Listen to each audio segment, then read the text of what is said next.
Yeah, no glass cost. So. So that the materials all finished for the class.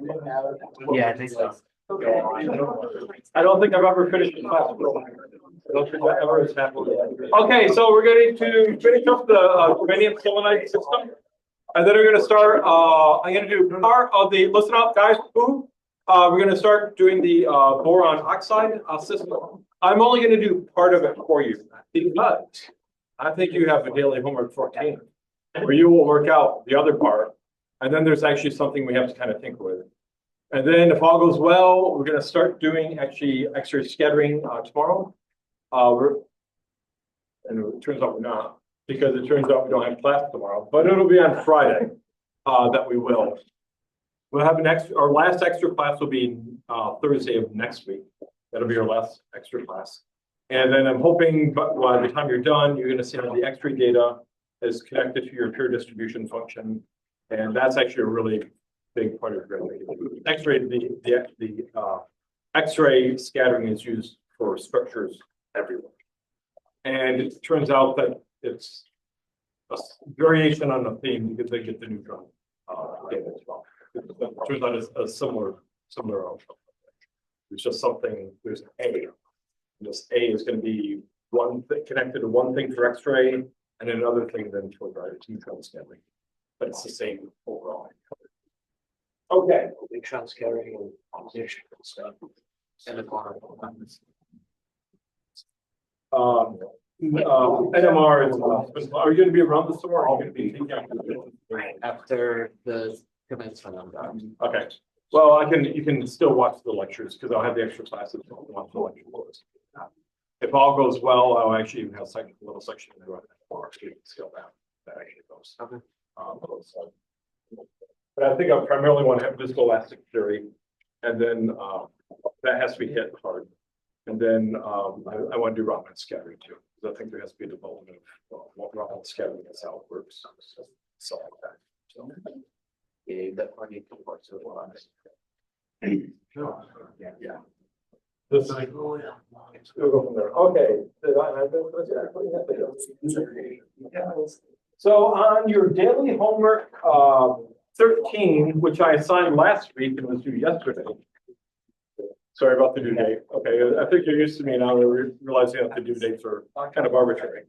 You did the following. So in daily homework 13, you show that in the range.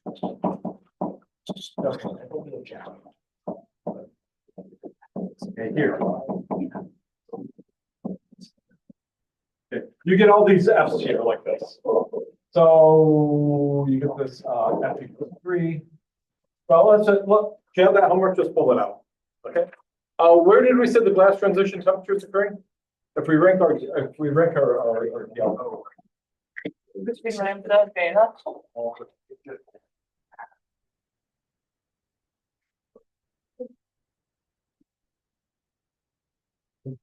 where did we say it's occurring? I think we said it was here. I think it was right there. And so we're saying that we have this guy here. Like that. So in that case here, which of the F's do I use then? First, second, third, fourth, fifth, sixth? Second. Yeah, use the second one here. So from the what you're going to show, you will show that in the range, T beta is greater than T, T beta is less than T alpha. That your F is 7x minus 1. Okay, so you now tell me what the TG is going to be.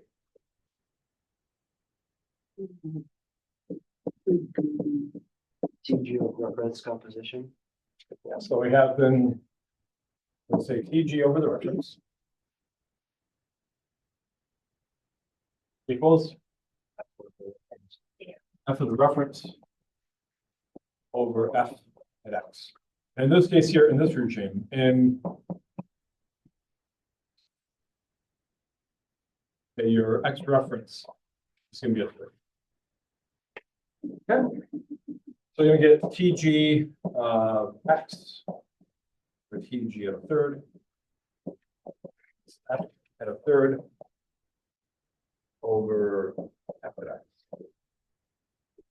So what is up at a third? So this would be 7/3 minus 1. 75%. Okay, over 7x minus 1. So this is what, 4/3? 4/3 here, 1 over the 7x minus 1. This tells me that TG at x is 4/3, 1 over 7 minus 1 TG. X. 7x.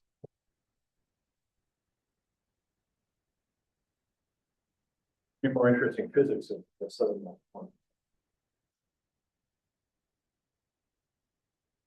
You don't lose your best. Now, this right here, kind of this looks has a property. The mathematical property of this is called yucky.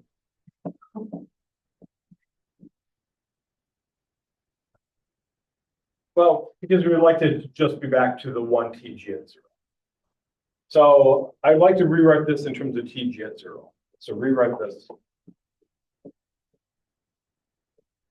And it's also in the paper, so this is why we're doing it. So rewrite in terms of TG at 0. Then we only have one fitting. Okay, so what do we have for that then? How would I get the TG at 0? From previous surgery. Yeah, so we know that from the previous surgery.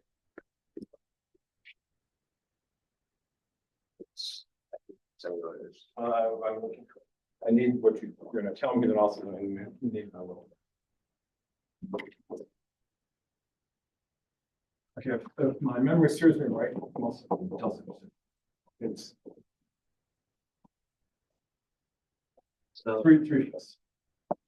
no, 5/3. 5/3. Usual dialogue statement. Say you don't remember something and then write it out exactly.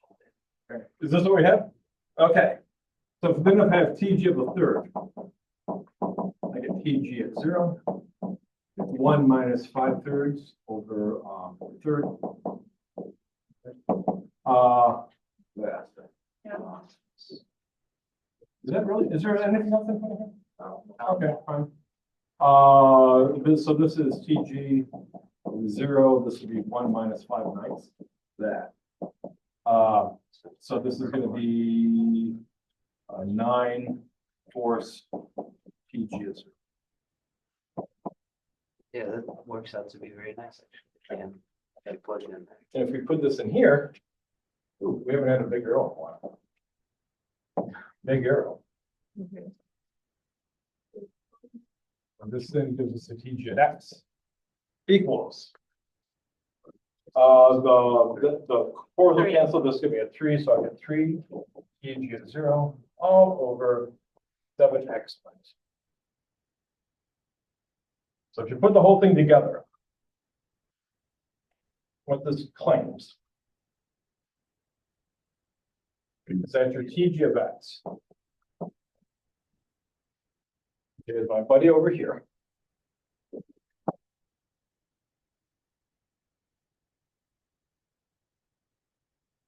This region. And then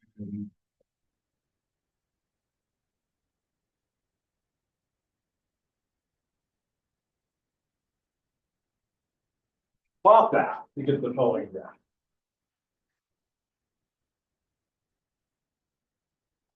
If we then plot PG here versus X, here's our third. Here's our TG at 0. And you get something that the data looks like this. This goes through here perfectly. The other side looks like this. There's some data like this. There's some data like here. One here. There's some data like that. And this shows that the important point is, what can we conclude about these experiments here? wrong. that they're wrong. Exactly. Whenever the data doesn't agree with the experiments, it means that actually it was a very poor measurement. And so they should have their funding removed.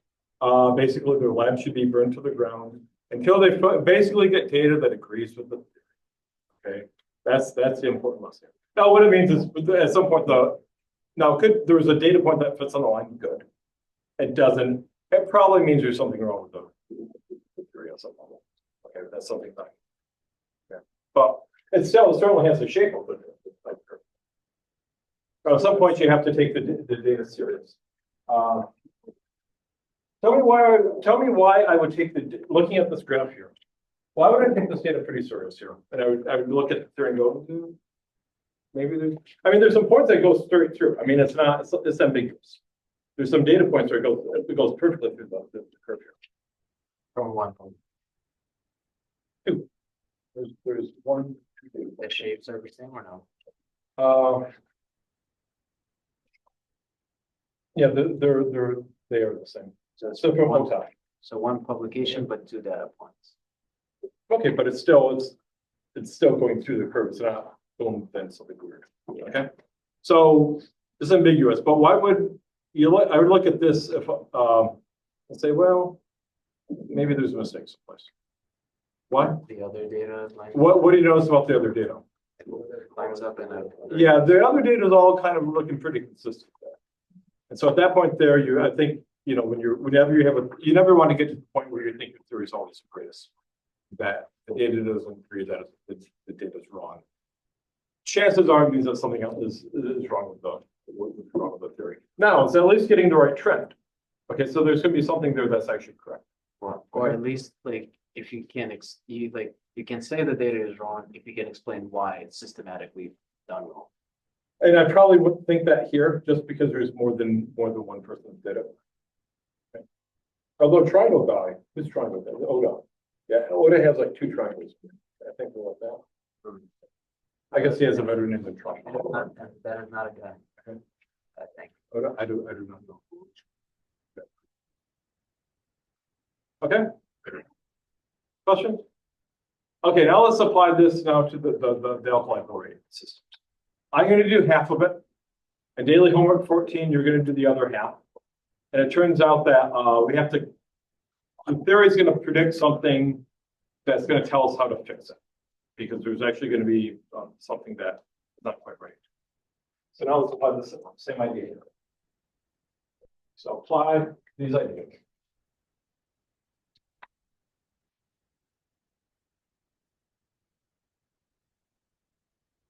Apply CPC to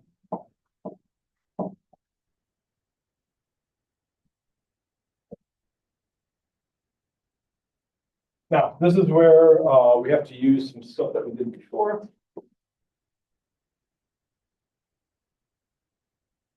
Okay, so we have two regimes here. We have this regime, and then we have this regime here. Okay, so this is in the cup up there. In the cup. Apply to, I should say, to this in.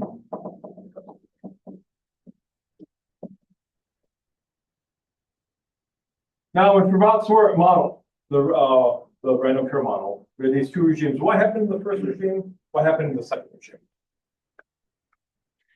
So in this first regime, as your modifier, what does all the modifier do?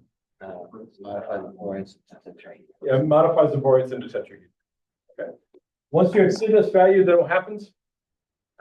Start getting NBOs from the modifier. You start getting NBOs, and you can also then you can still get some conversion from through coordinated forward. You can have both. It's a competitive process. But in the model, where do the NBOs occur?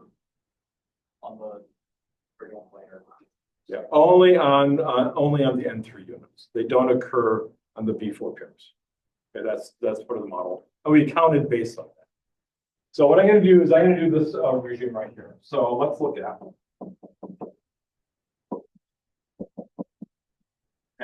this regime here.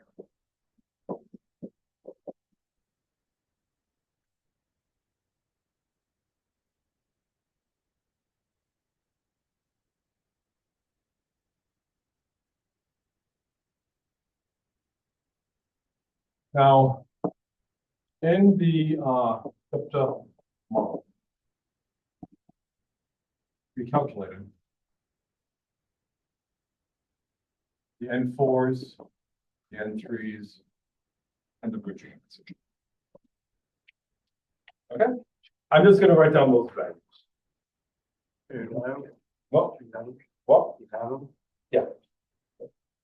So we have the N4 equaling 2x, the N3 equal 2 minus 4x, and the B, not that, and the NBO is 3 minus 2x.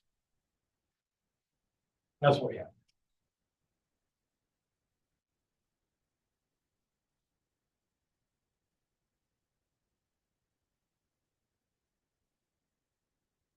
Now, what we need to do is when we go to calculate this N sub C here,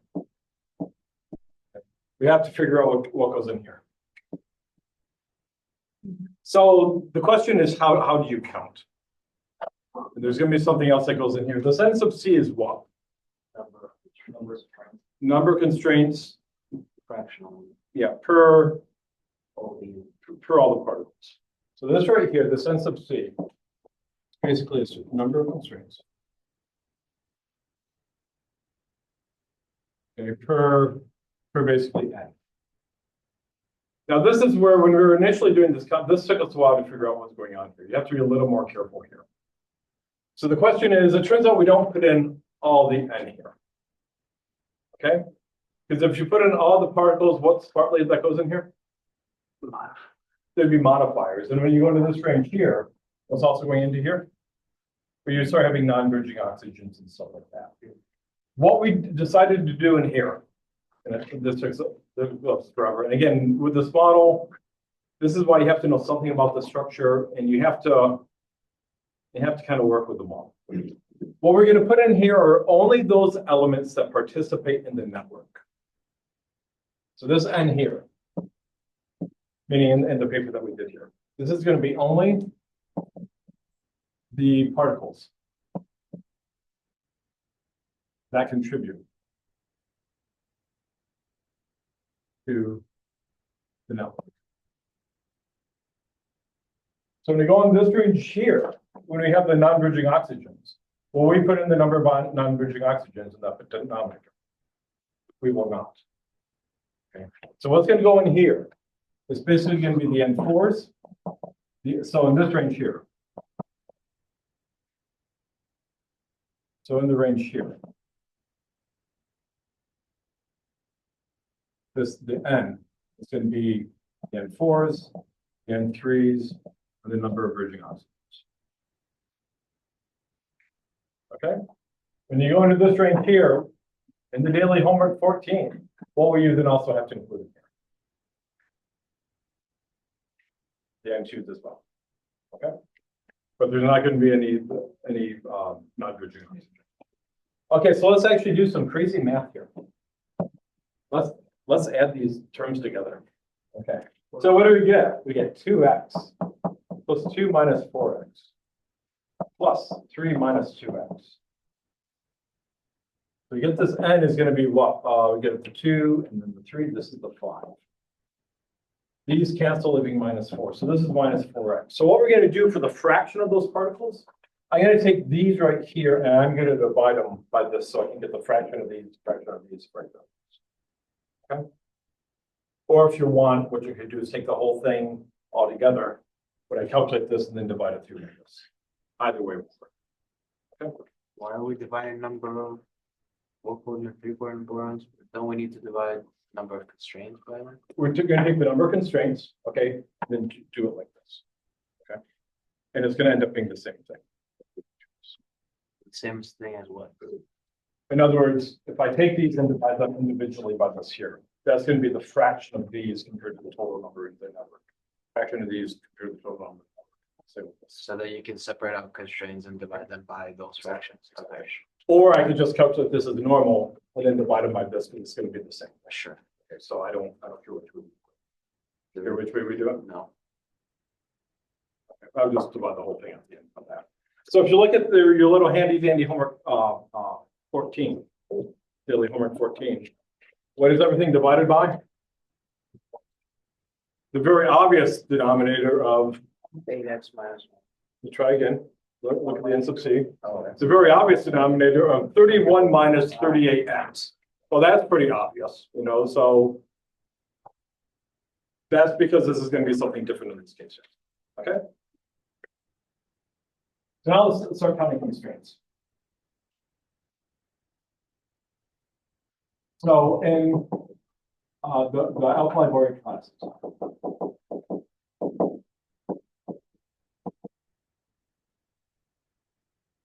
okay, the BO bonds set in first. So that's going to be associated with T alpha. This will be T alpha.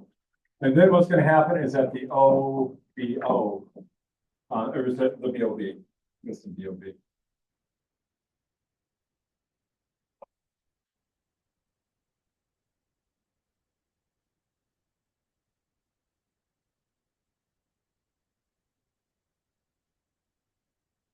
I think it's really smaller for the denominator. Unfortunately, I don't have my glasses. Something I can't do. Yeah, BOB. It's OBO set in. That's the So- second thing. Okay, so these are going to be the well, we'll just go from there.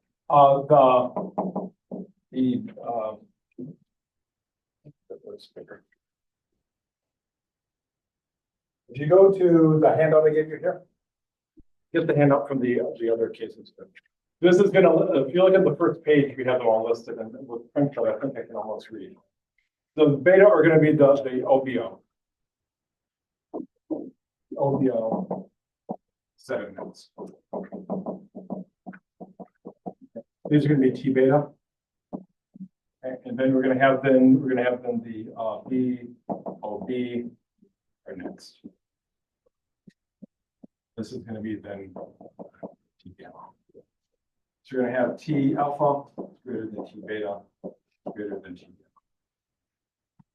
gamma. Okay.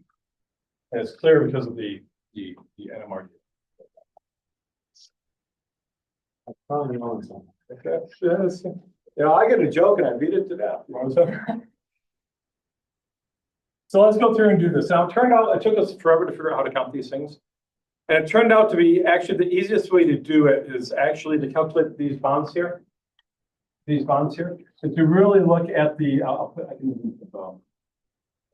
what you're going to do is you're going to look at the bridging oxygen. So for each bridging oxygen, there are, okay, how many would there be here? If you have a bridging oxygen. How many BO bonds? You have 2. Or 2 when you're so that means when you go to break this, I think I'll remember finance for that. I don't. Okay. So if I had this N sub C, okay, what would I do? I would take the number of bridging oxygens, which is here. And then what would I multiply by to get the constraint? It's either on or off. First one is going to sit in. It's going to be 2 times capital theta. Okay, your heavy side? Yeah. T alpha. That's 2. Okay. Now what we're going to have to do, we're going to have to divide this whole thing here by the 5 minus 4x. Get that correct. Not considering the BO bonds to the non-bridging oxygen. Okay, there's no, we're not doing anything with the non-bridging oxygen. In this regime, there's none. Okay, sure. Okay. Yeah. So the non-bridging oxygens, we're not putting any of those in there. Because basically, they're not going to contribute to the number. Like that. Okay, so we have that term. Now, what else do we have? How would I put in these guys here? If you look down at with the beta here, what does it say about the beta here?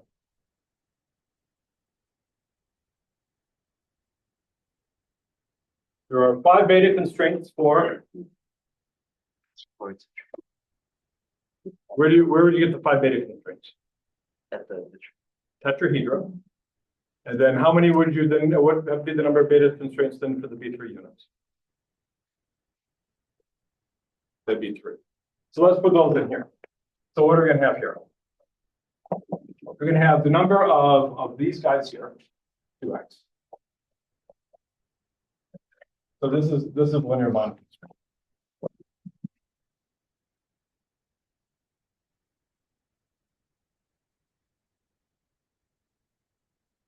This one here, this is going to be the N4 angular constraint.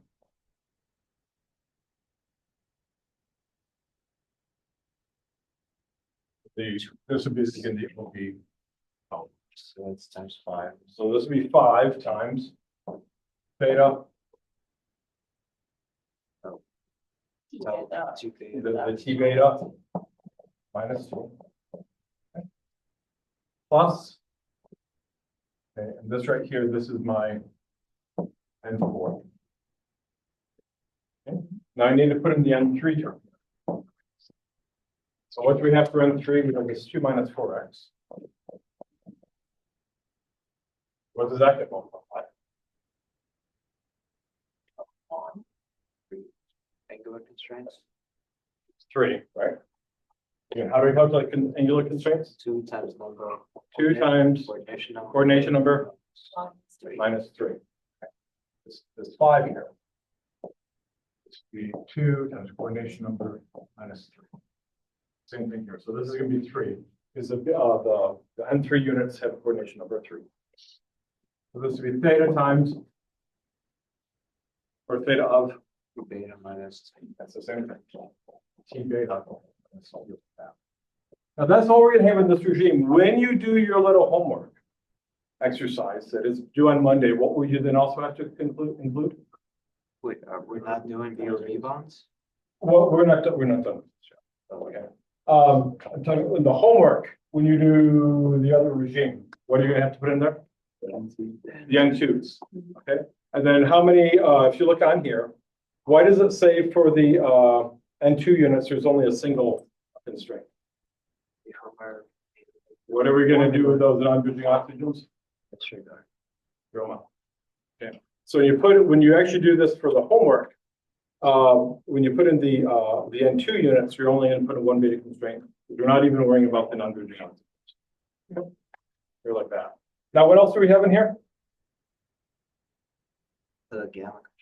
What's the gamma? That's the random angle. Right? Okay, well, there is one word. It's not. Okay, well, it actually does this. That's going to be what? That's going to be the VOB constraint, which is going to be, it's just going to be one of those. Yeah, that Okay. random angle. And so, There's a little room underneath that.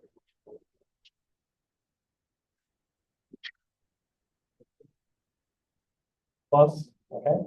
And how many of those are going to be there? There's just going to be one of these, so this is just going to be plus theta.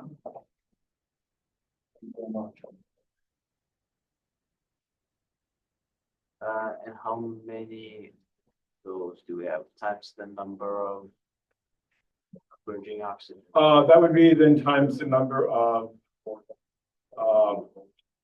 that depend on the number of second.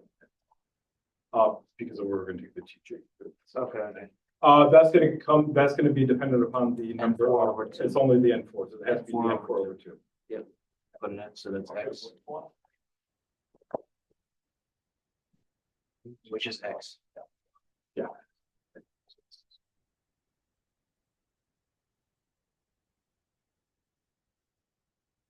Sorry, should have moved it sort of this way here. This is what happens when you have limited life void space. Now, the question is, where is in the TG in this? Okay. Where is TG? In this range. In the range.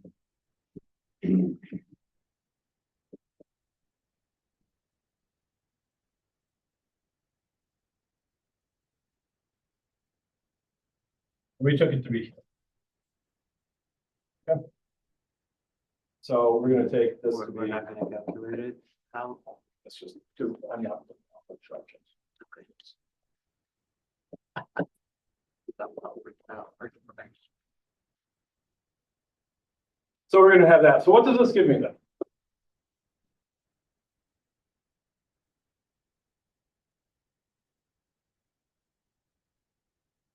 Let's see, is it gonna be what? I'll do the bottom three. 5 minus 4x. Well, which temperature between gamma and beta? Yeah, we're taking anywhere. Or we can step it through. Let's step it through. Let's take bridges. Sorry.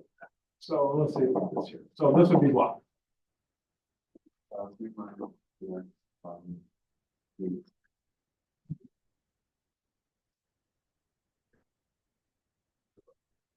So this is. So an F is going to be then this 3 minus C. This is just 3. Now let's do this guy. What's my answer in this case?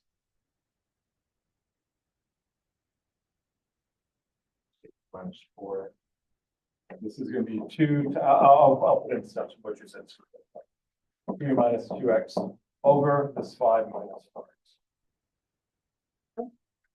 So this is 6 minus 4x over 5 minus 4x. What is that?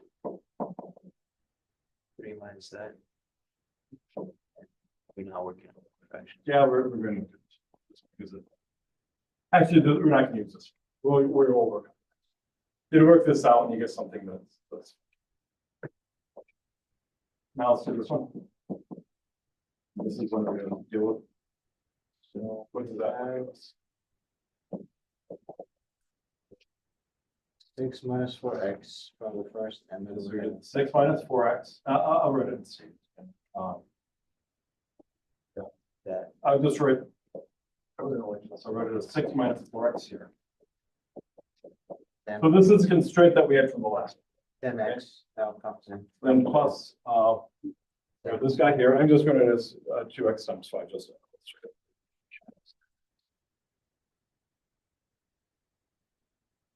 plus 6 2 minus 4x times 3. times 3.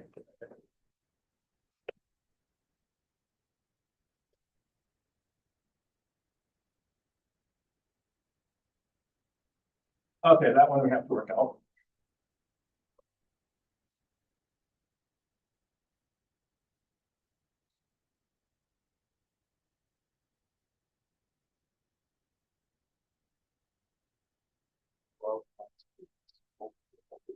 Okay, so NC is let's see, 6 minus 4x 10x plus 6 minus 12x all over 5 minus 4x. NC is what we get 12. And then this and this give me a positive 6, which goes this one is minus 6x. Or 5 minus 4x.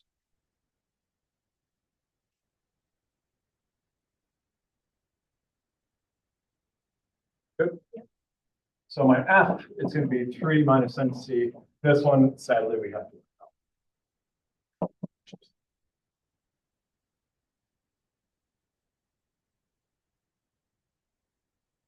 Okay, so this is 3 times 5 minus x. Here. Minus 12 plus 6x. All over 5 minus x. That's math. So what does this give me? This gives me 15 minus 12x minus 12 plus 6x 5 minus 4x. So this gives me 3 minus 6x, right? Yeah.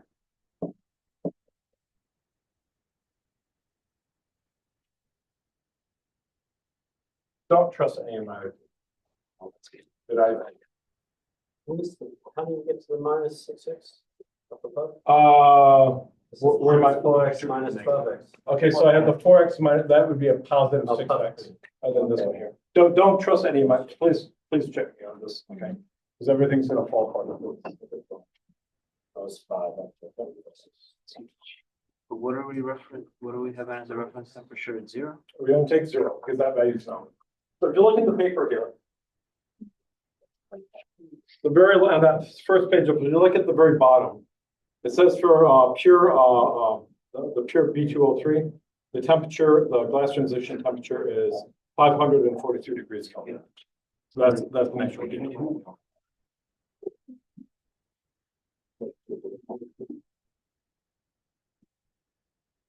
Okay, we'll get to it. Yes.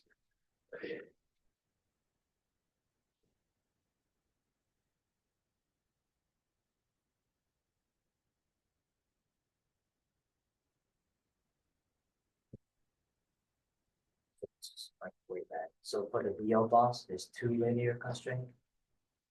So the BO bonds, the way we're counting them is we're looking at all the bridging oxygens. So that took us further to figure out how to count. So the way we're going to do it, there would be 2 if you go for the bridging oxygen. If you look at any bridging oxygen. They share them. So you have, No, this is any one of these always has 2. This is that can only be that connected to that.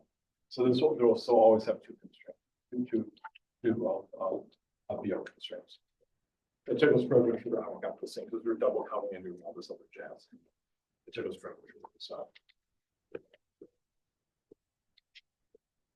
Okay, so now let's go through and calculate things. So now I can say that TG at X, at TG at 0. So what we're going to do, we're going to let XR 0 equals then F at 0 over F of X. This is TG at 0. No, that's not, it is not. TG at X at TG at 0 equals. Now, what is F of 0 then?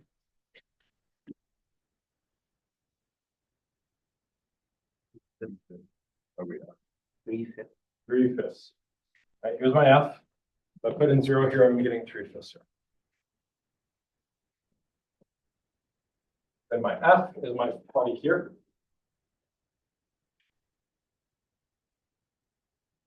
That Please cancel out the 3 degrees.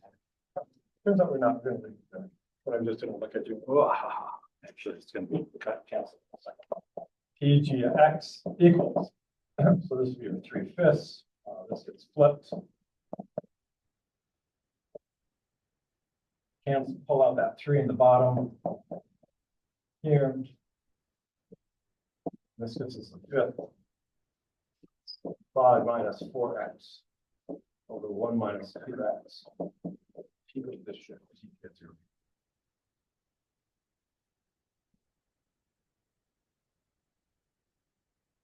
Boom. That's what I have. Okay. Questions? Hopefully that's what I wrote on this. Maybe you got to do this homework, daily homework really, really fast. That's right. Good. Okay, now what you're going to do.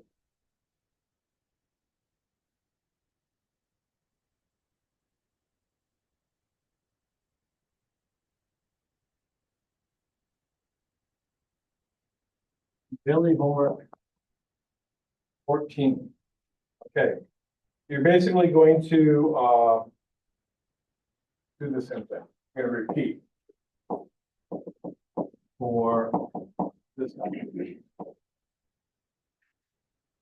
And what you're going to show is that you're going to show that this glass transition temperature is ultimately 1/5 31 minus 38x over 8x minus 1. TG at 0. And you know, that's what you would have guessed. It's pretty obvious if you stop.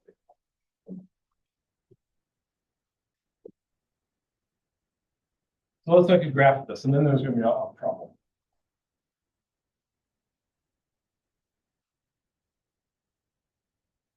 You plot the TG here, X versus X. Here's our third. Say here's our TG at 0. What do you end up with? You end up with, if you look at the graph, take that handout I gave you, if you turn the little page, you end up with this graph right here, and don't worry about the horizontal part of that. You're gonna end up with this. You're gonna end up with here's this graph, which is this one here. This is our TG vax. Best. Minus 4x over 1 times 2x. TGS. Then you're gonna put this graph here. And this graph here is our new one here.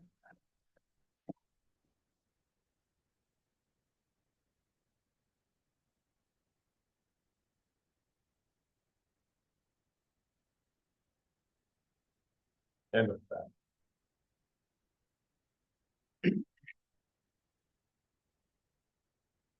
Turns out there's a fundamental problem there.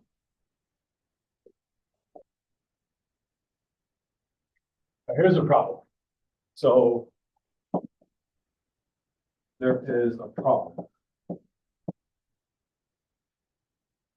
with part.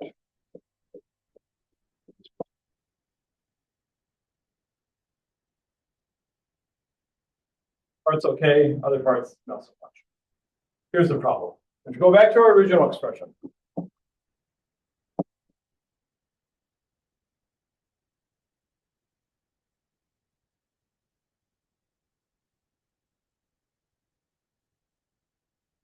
go over here. I'm going to take the reference values over here, the F values over here.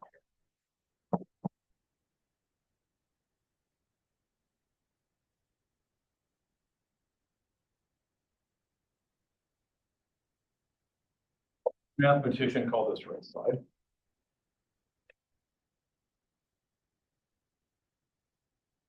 The words of Scooby-Doo, Runston. Constant, yeah, Scooby-Doo would call it Runston. This is a constant.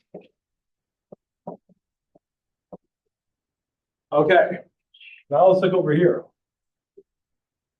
When you put in these values here, this turns out to be not a constant.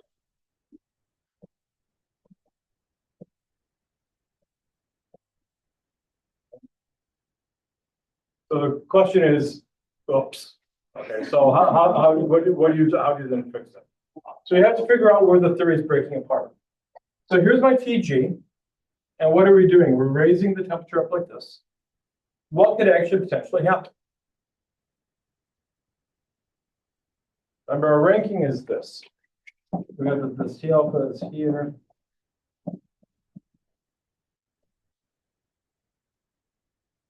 We have this.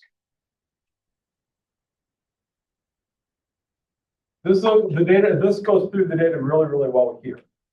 And at some point, you don't get this data at all. And it's connected with this guy here. So where could the theory start breaking apart?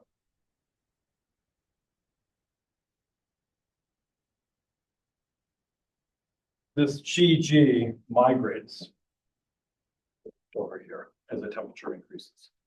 As your TG increases, it actually goes past the T beta constraint. So what happens is as TG increases.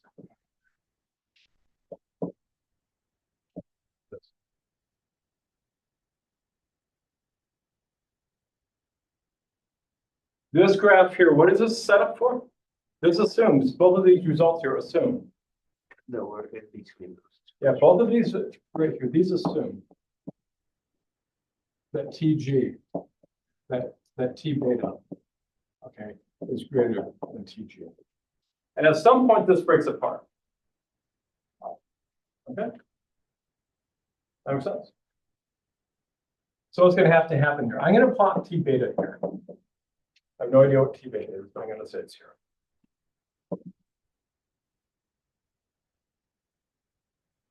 So what's going to have to happen here?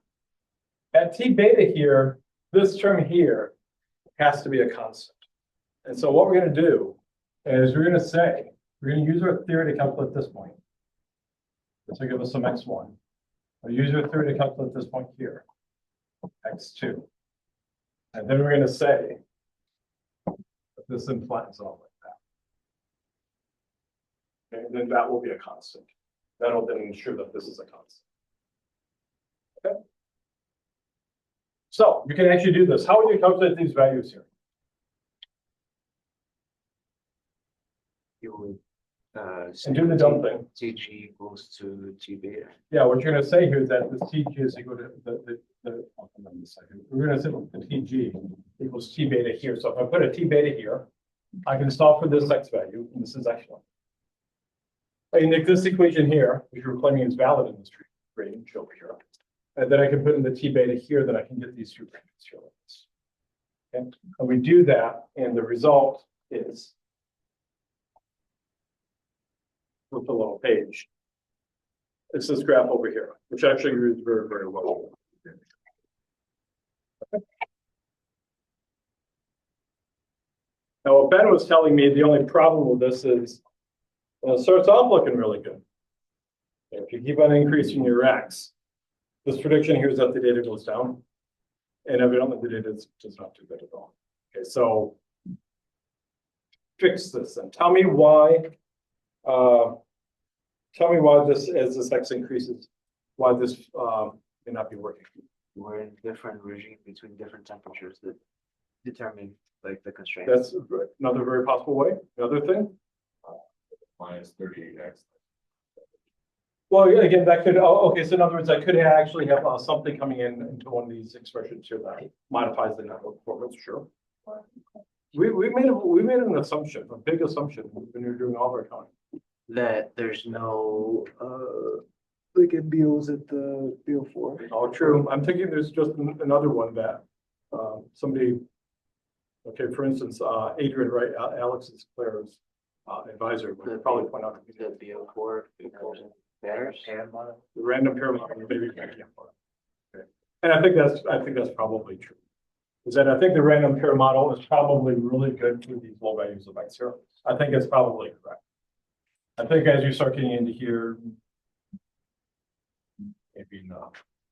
And so I think probably what you're seeing is that there's probably a lot of things falling apart, but probably one of them is that the random pair model for mod is not no longer accurate.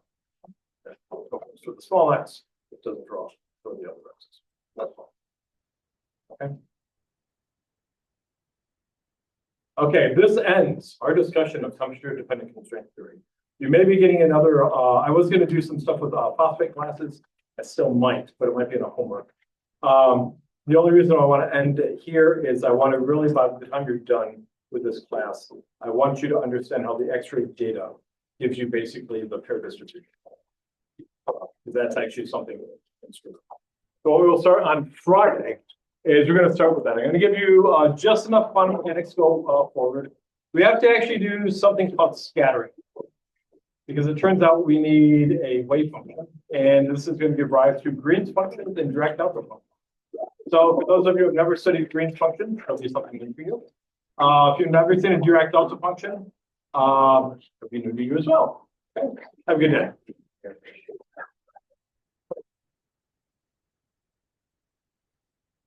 Thank you.